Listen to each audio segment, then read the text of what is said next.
Later, he was still boasting. I'm the pride of the line. I saw you pulling trucks today. You're only a goods engine, snorted Gordon. James was furious. I pull coaches too. Not as much as I do, grunted Gordon. The Fat Controller has plans for me.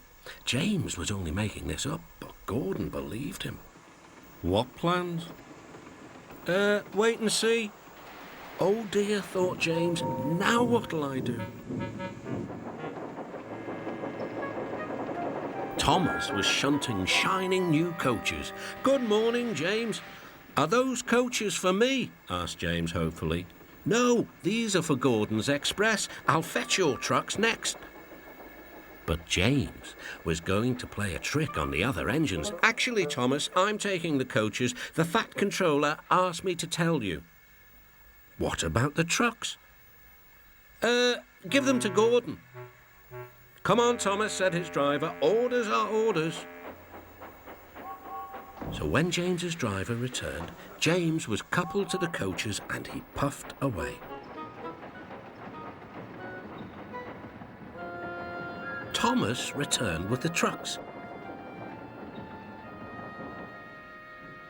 A few minutes later, Gordon arrived. Where's the express?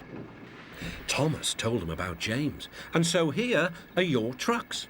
Gordon was very cross, and so was his driver. Wait till the Fat Controller hears about this. Meanwhile, James was enjoying himself enormously. What a clever plan, what a clever plan, he chuffed. Then he saw the Fat Controller. Some jokes are funny, but not this one, James. You have caused confusion. Yes, sir, said James. You will stay in your shed until you are wanted. The other engines teased James. I wonder who'll be pulling the express today, said Gordon. I expect it'll be you, replied Henry. James is stuck in the shed for being silly. James felt sad. Next morning, he went back to work. Hello, whistled Thomas. Good to see you out and about again. I'm sorry I tricked you, said James. Are these my trucks? Yes, replied Thomas kindly. They are pleased to have you back. James puffed into the harbour with his goods train of trucks. One night, Percy was waiting at the junction. The main line train was late. At last, Henry arrived.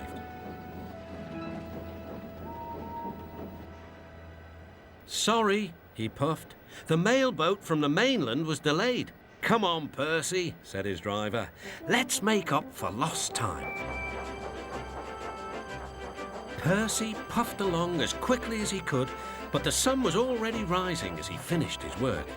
Never mind, thought Percy. It's nice to be up and about when it's the start of a new day and there's no one else around.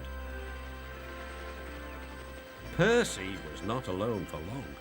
Bother, said Percy. It's that dizzy thing, Harold. Good morning, whirred Harold. I always said railways were out of date, but you're so slow with the post, you should give everyone their stamps back.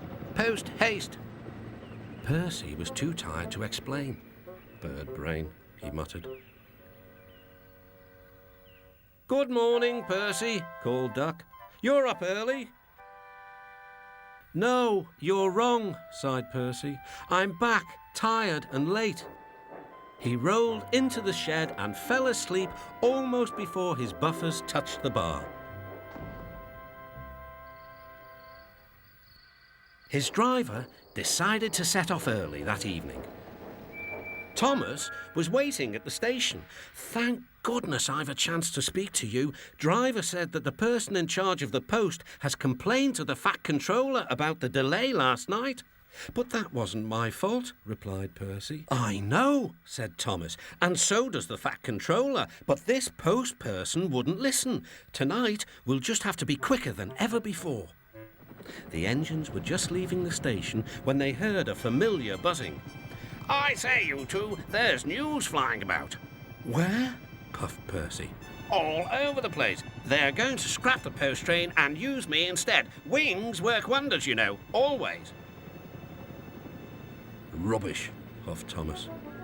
That night, everything ran like clockwork. Thomas and Percy steamed through the stations, making good time everywhere they went.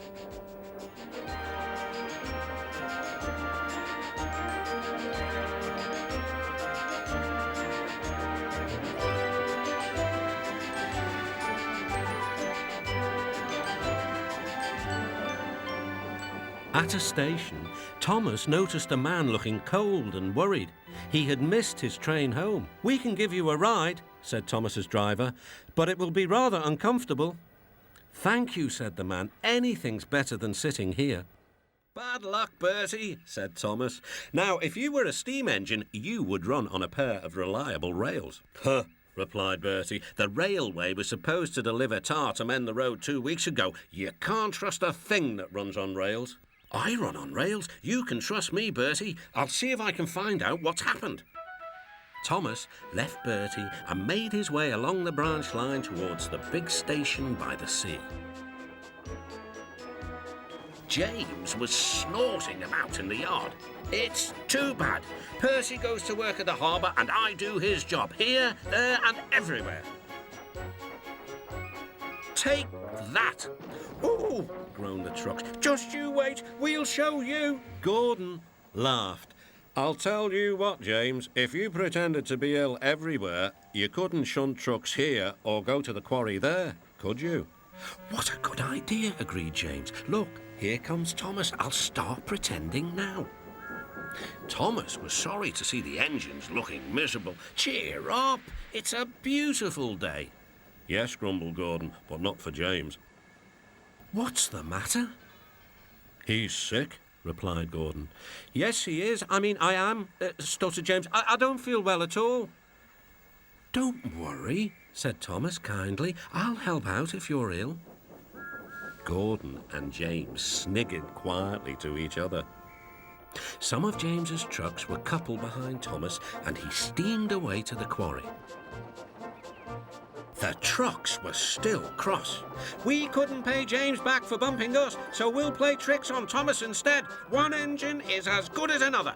But Thomas didn't hear them. He collected all the stone from the quarry and then set off back to the junction.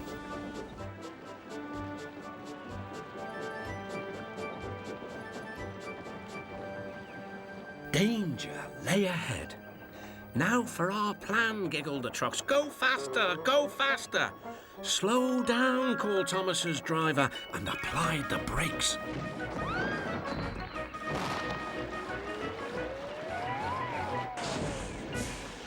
Poor Thomas stood dazed and surprised in a muddy pond as a toad eyed him suspiciously. "Bust my buffers," muttered Thomas. The day started so well, too. Duck pulled away the trucks, and Edward helped Thomas back to the junction. Suddenly, Thomas remembered about the missing tar. He told Edward all about it. "That's strange," said Edward. "A truck full of tar has been left at my station. That must be it.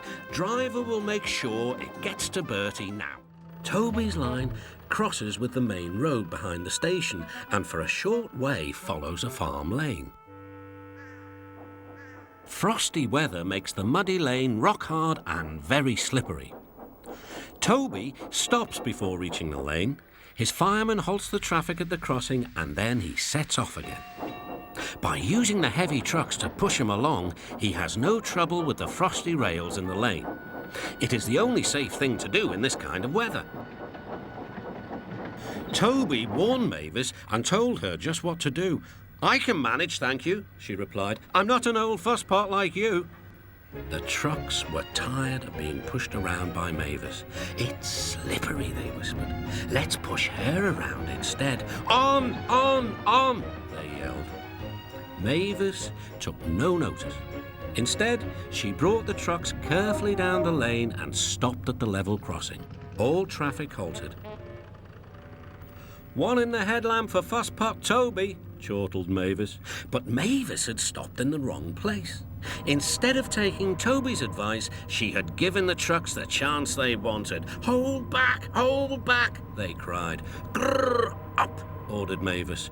The trucks just laughed and her wheels spun helplessly. Workmen sanded the rails and tried to dig away the frozen mud, but it was no good. Everyone was impatient. "Grrr! Ah!" wailed Mavis. Toby was in the yard when he heard the news. "I warned her," he fumed. "She's young yet," soothed his driver, "and—" "She can manage her trucks herself," interrupted Toby. "They're your trucks, really," his driver replied. "Mavis is supposed to stay at the quarry if the Fat Controller finds out." Yes," said Toby thoughtfully. He and his driver agreed that it would be best to help Mavis after all. An angry farmer was telling Mavis just what she could do with her train. "Having trouble, Mavis?" chortled Toby. "I am surprised." "Gosh!" said Mavis. With much puffing and wheel slip, Toby pushed Mavis and the trucks back.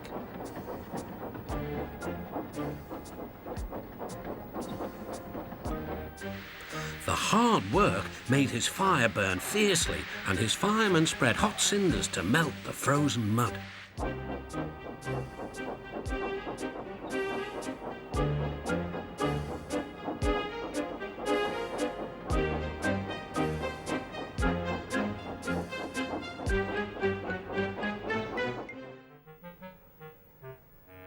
The siding arrangements were awkward. To put the trucks where Toby wanted them, Mavis had to make several journeys. She started making a plan. "If we used the teeniest bit of Toby's line, we would save all this bother." Her driver, suspecting nothing, allowed them to go as far as the first level crossing. A few days later, the weather changed. As the snow melted, the quarry grew busy again. Some trains were so long that Mavis had to go beyond the level crossing. Now for her plan. She would go further down the line without it seeming her fault. "Can you keep a secret?" she asked the trucks. "Yes, yes, yes," they chattered. "Will you bump me at the level crossing and tell no one I asked you?" The trucks promised. But whilst Mavis was away, Toby arrived. He decided to shunt the trucks himself.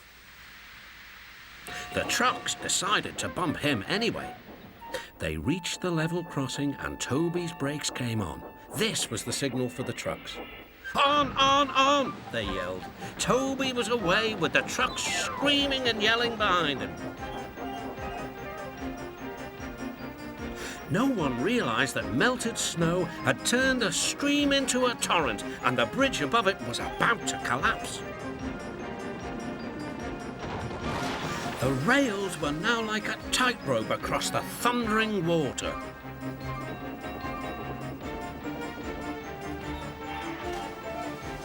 "Stop! Stop!" cried Toby. His driver fought for control. They came nearer and nearer to the bridge. The driver braked hard. Toby stopped, still on the rails, but with his wheels treading the tightrope over the abyss.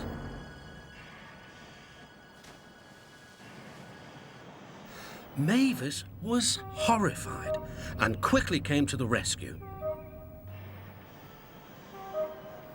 Workmen anchored Toby with chains while she pulled the trucks away. Then she helped Toby to safety.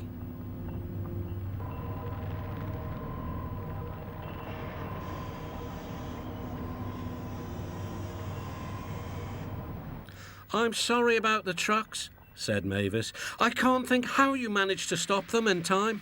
"Oh, well."